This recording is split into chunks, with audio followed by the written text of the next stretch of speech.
Good morning, students. This is Dr. Anurag and I welcome you to the session 3 of Reading and Comprehension for CSAT paper of UPSC.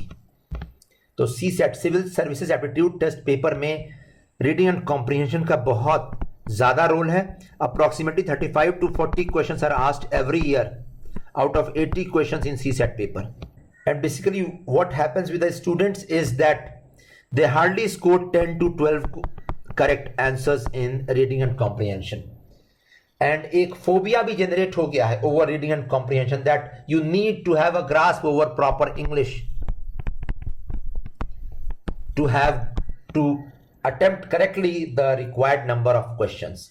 लेकिन बहुत easy है reading and comprehension के basis पे ही CSAT paper qualify करना.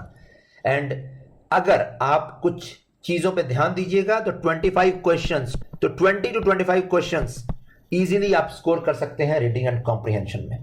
और इसी में आज सेशन 3 है. सेशन 2 में, सेशन 1 में we went to see the introduction of reading and comprehension and some basics, and session 2 we focused upon inference and conclusion based questions. Session 3 आज भी हम प्रैक्टिस सेशन लेंगे inference and conclusion based questions का 2018 के passage में से. 2018 में जो पैसेज आए हैं उसको हम देखेंगे आज. तो सबसे पहले इन्फरेंस एंड इंप्लीकेशन, ये दो शब्द बहुत कॉमन, ये लगभग 35 क्वेश्चंस में से 15 to 20 क्वेश्चंस इसी बेंड पे आते हैं. दैट इज इन्फरेंस या इंप्लीकेशन पूछा जाता है उसमें पैसेज का. So inference is a conclusion reached on the basis of evidence and reasoning. And implication is also a conclusion which is not explicitly stated in the passage. इसका साफ साफ मतलब है इन्फरेंस या इंप्लीकेशन, ये जो क्वेश्चंस होंगे उसके जो ऑप्शंस होंगे वो एग्जैक्टली सेम नहीं होंगे, पैसेज में फाइंड नहीं किए जाएंगे, but the correct answer should be on the basis of evidence and reasoning. That is जो ऑप्शन आप चूज कीजिएगा it should be related with the passage, the central idea of the passage. It should not go against the central idea of the passage और it should not go off track of the passage. It may be educated guess, but each strategic word of the inference or implication will be same or somewhat related to the passage. तो strategic word देखना है हमें, जो crucial words है जिनके ऊपर passage based है. Next, inference is demanded at those places where the passage ends abruptly. तो passage में या तो 2-3 पैराग्राफ्स हैं या सिंगल पैराग्राफ है, 2-3 सेंटेंसेस हैं, बिगिनिंग हुआ, abrupt ending हुआ, उसके बाद inference derive करने के लिए बोला जाएगा. This inference या implication also means the crux of the passage. That is what the passage is talking about. And this concept of inference or implication is very, very objective in nature. 99% of the cases, it is very, very objective in nature. That is, you can easily, seeing the words of the options, you can easily correlate whether वो passage का inference है या नहीं है. तो बहुत तरीके से हैंडल करना है, पेंसिल रखना है हाथ में, एंड अपने से कुछ नहीं सोचना है. कोई भी टॉपिक आ रहा है हमें पता है पहले से, फिर भी हमें पैसेज में जो दिया गया है पैराग्राफ, उसी पे बेसिस पे, उसी में जितना दिया हुआ इंफॉर्मेशन उसी को गैदर करना है और उसी बेसिस पे आंसर चूज करना है correct. In short, don't be subjective, don't involve your extra thoughts in this process. ये बहुत एसेंशियल है. And last point, always look to avoiding options having generalisation और एक्सट्रीम वर्ड्स. ये मैंने लास्ट सेशन में भी किया था. That extreme words, only, all, everything, none, ये जहां शब्द आ रहे हैं उसको अवॉइड कीजिए सीसैट में, रीडिंग एंड कॉम्प्रिहेंशन में, क्योंकि ये वर्ड्स जिस ऑप्शन में रहेंगे वो बहुत कम चांसेस हैं, 0.01% चांसेस है कि वो ऑप्शन सही होगा. इनफैक्ट एक्सट्रीम वर्ड्स या जनरलाइजेशंस के options GS paper, general studies paper में भी आते हैं, और यही वजह प्रीलिम्स के जीएस पेपर में भी आप 3 to 4 क्वेश्चन इसी बेसिस पे सही कर सकते हैं. So this is the meaning of inference and implication. So as in the last session I told, there should be some dos and don'ts about solving the reading and comprehension. तो सबसे पहला point, take a pencil to first divide the passage into 2 smaller paragraphs if the passage is long. Next, while reading, mark the strategic words with a pencil as you go on reading, and one can write down these words on the sides as well. आपको लग रहा है marking के अलावा कि ये words लिखने हैं साइड में, आप लिख दीजिए. सारे वर्ड्स नहीं लिखने हैं, कुछ बहुत क्रिटिकल है, एक पैसेज एक पैराग्राफ में 3-4 ऐसे वर्ड्स क्रिटिकल आएंगे। Next, in a similar way mark the strategic words in the options as well. जब आप ऑप्शन पढ़ रहे हैं तो उसमें भी स्ट्रेटेजिक वर्ड्स मार्क कर लीजिए, क्योंकि यही स्ट्रेटेजिक वर्ड्स अगर सिमिलर होंगे ऑप्शन में भी और पैराग्राफ में भी, पैसेज में भी, तभी ये सही होगा answer. While reading the options eliminate. अब ऑप्शन रीड करते समय कुछ डूज हैं। पहला, while reading the options eliminate all those options having extreme words or generalization। मैंने जैसा पहले बताया that जिसमें all, every, none, only ये वर्ड्स आएंगे वो ऑप्शन बिल्कुल नहीं सही होगा मैक्सिमम केसेस में। Next, subsequently if there are more than one options left eliminate the option going against the central idea or track of the passage। तो ये सेकेंड स्टेप है। अगर आपके पास एक्सट्रीम वर्ड्स वाले ऑप्शन हटाकर 2 या 3 बचे हैं ऑप्शंस, बहुत कम चांसेस है कि ऐसा होगा, लेकिन फिर भी अगर 2 या 3 ऑप्शंस बचे हैं तो अब सेंट्रल आइडिया जो पैसेज का है उसमें जो वर्ड्स हैं वो वर्ड्स अगर मेंशन नहीं है ऑप्शन में, या ऑप्शन के वर्ड्स मेंशन नहीं है पैसेज में, तो एलिमिनेट कीजिए उस ऑप्शन को। And also cross check, last में थर्ड स्टेप क्रॉस चेक करना है that words in the chosen option are found in the passage और not. In short elimination technique सबसे बेहतरीन है इस जगह पे काम करने के लिए। इसलिए मैं कहता हूं read all the options, GS paper हो या CSAT paper, read all the options before marking the correct answer. तो चलिए शुरू करते हैं आज का सेशन। सबसे पहला पैसेज ये 2018 का पैसेज है, देखने से लग रहा है शॉर्ट पैसेज है। Let's have a look over this, let's have a look over this. Take out a pencil, I have taken out my pen and let's read the passage.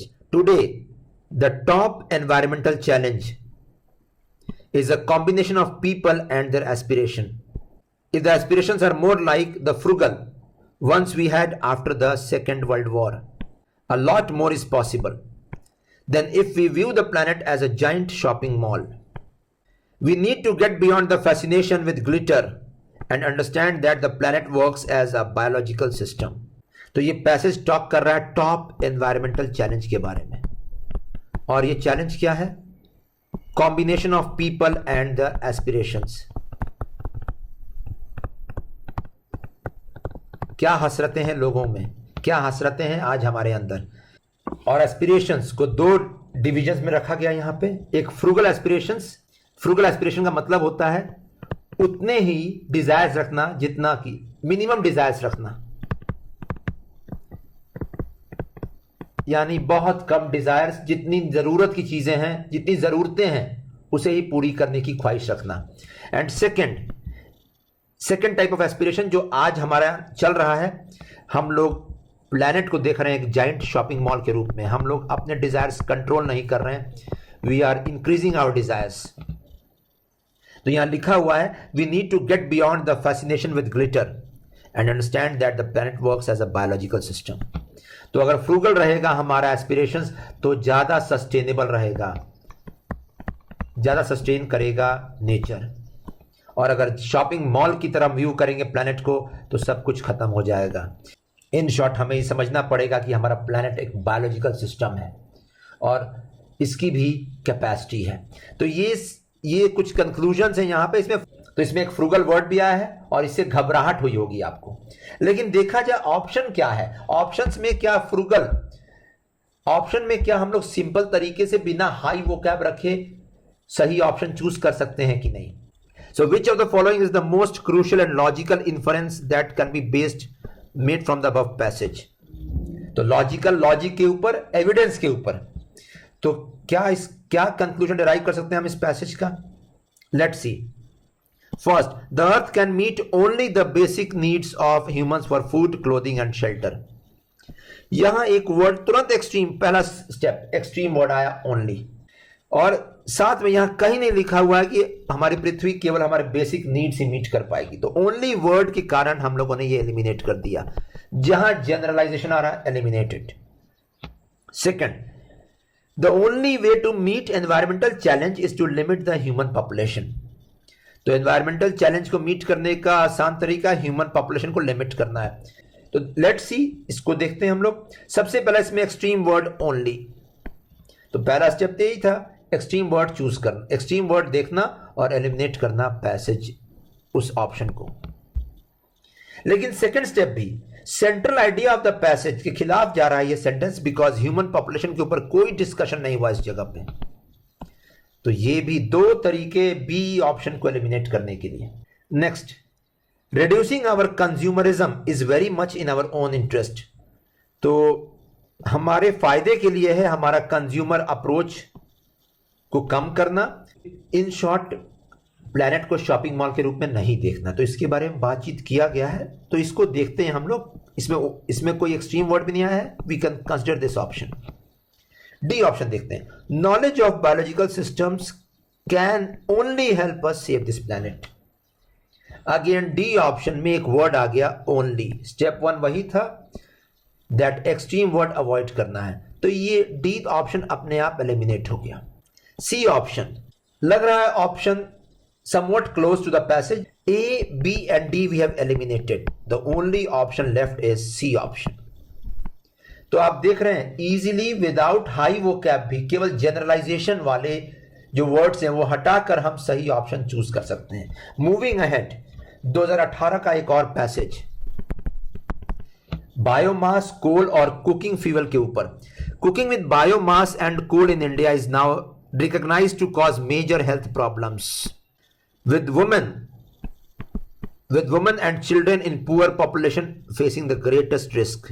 तो poor population, greatest risk, women and children।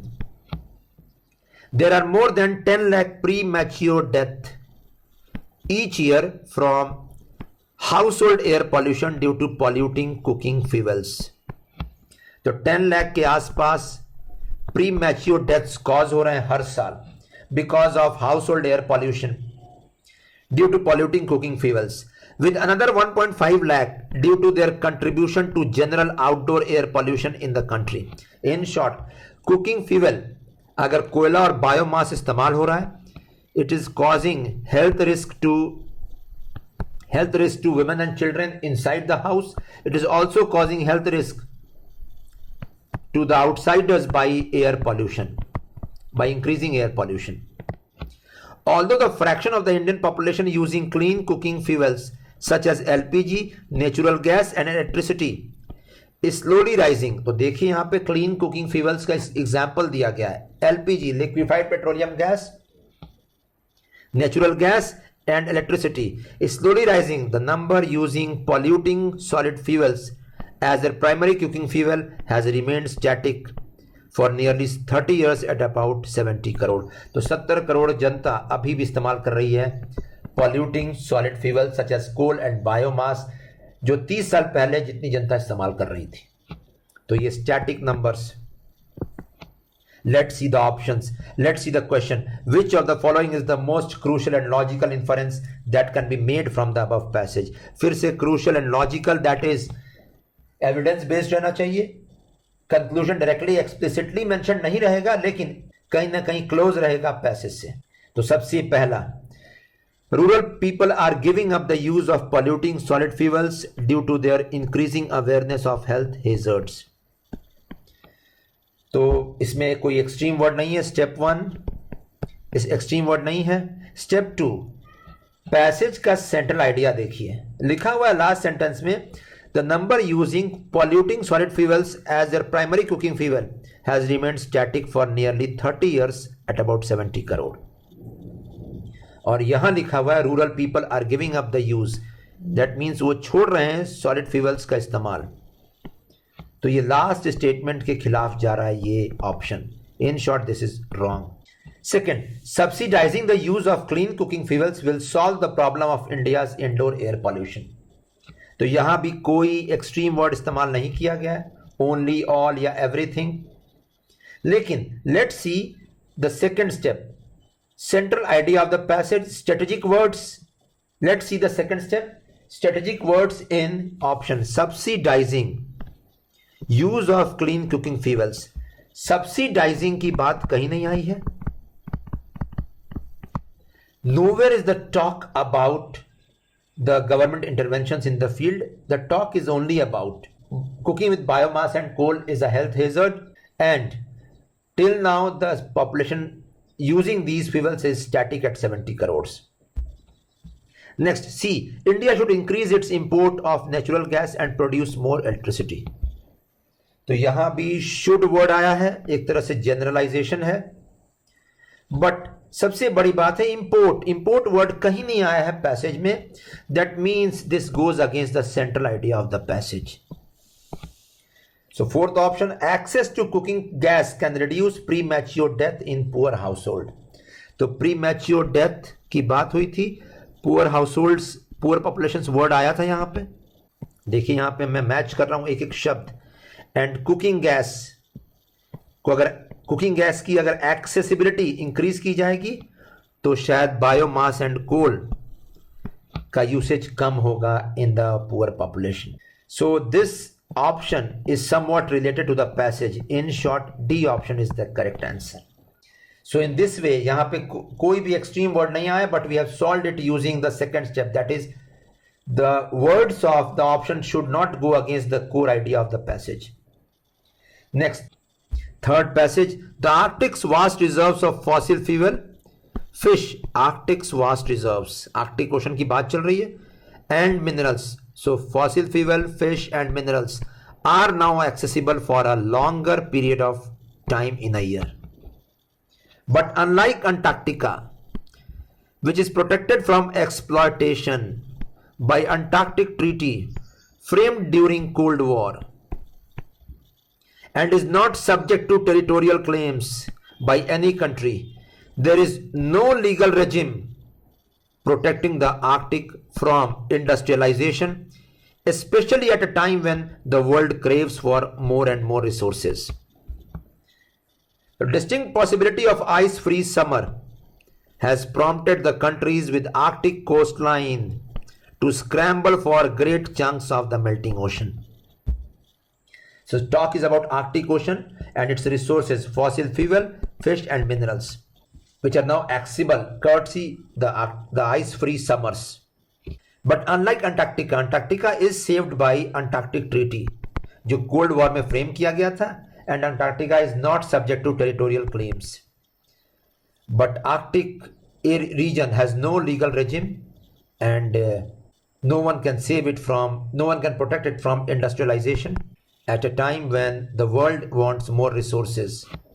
And because of the future ice-free summers, जो Arctic coastline की countries हैं, जो coastal countries हैं, they are scrambling to have greater share in the ocean. तो ये passage Arctic Ocean पे focused. Let's see the question. Which of the following is the most important implication of the passage? मैंने कहा implication explicitly mention नहीं होगा, evidence के ऊपर आपको निकालना पड़ेगा most close option. So let's have a look over the four options and let's see the correct answer. First, A option, India can have territorial claims in the Arctic territory and free access to its resources. Now this option, इसमें strategic words, territorial claims of India in the Arctic territory and free access to its resources. Now the word free access. So the access of India will depend upon the Arctic coastline countries, as you can see it here, यहाँ mention किया गया है, has prompted the countries with Arctic coastline. तो free access resources का नहीं मिलेगा India को. The access will be subject to the discretion of the Arctic countries. तो ये free access to its resources, इस फ्रेज ने इस ऑप्शन को गलत साबित कर दिया. इसमें कोई एक्सट्रीम वर्ड इस्तेमाल नहीं किया गया, but this phrase goes against the core idea of the passage. Second, melting of summer ice in the Arctic leads to change in geopolitics. तो मेल्टिंग ऑफ समर आइस, ये तो कोट किया गया, melting ocean, ice free summers, Arctic ocean के ऊपर talk है, leads to change in geopolitics. Geopolitics का मतलब होता है that politics based upon the geography, और यहाँ पे फोकस कहाँ पे, आर्कटिक ओशन पे. So this option can be there, but geopolitics word mention नहीं किया गया. लेट्स सी, ये हम लोग रख सकते हैं, this we can keep it, लेकिन we have to see the other options as well. Third option, the Arctic region will solve the world's future problem of resource crunch. तो आर्कटिक ओशन सॉल्व कर देगा problem world का जहां तक resources की बात है.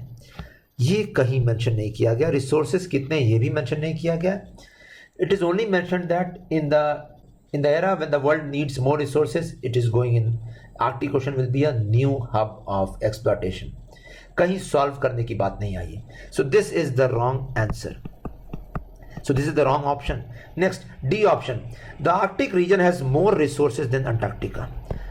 अब ये more resources, इस पे कहीं टॉक नहीं किया गया आर्कटिक ओशन और अंटार्कटिका के बीच में, तो ये भी goes against the passage. So A is against the passage, C is against the passage, D is against the passage. The B option, though not mentioned completely, yet it is related closely to the passage.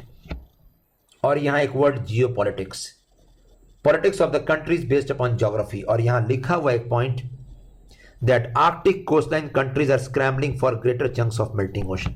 यानी उनका पूरा politics Arctic ocean पर based है. So B is the correct answer. So that finishes off the 3 passage asked in 2018. तो आप देख रहे हैं कितना easy है रीडिंग एंड कॉम्प्रिहेंशन सॉल्व करना. हमें केवल 3 स्टेप्स फॉलो करने हैं. पहला, हमें एक्सट्रीम वर्ड्स अवॉइड करना है ऑप्शंस में. सेकेंड, हमें core idea of the passage के बेसिस पे एलिमिनेट करने ऑप्शन जो कोर आइडिया या क्रक्स के खिलाफ जा रहे हैं, स्ट्रेटेजिक वर्ड्स के बेसिस पे. एंड थर्ड, हमें जो करेक्ट ऑप्शन में हम लोगों ने चूज किया है उसको उसकी एक बार स्टडी करनी है, that whether it is related to the passage or not. So that finishes off the 3rd session of reading and comprehension. Tomorrow we are going to see the 4th session. We are going to see more such passages which were asked in UPSC prelims in the past years. That ends the session. Thanks a lot.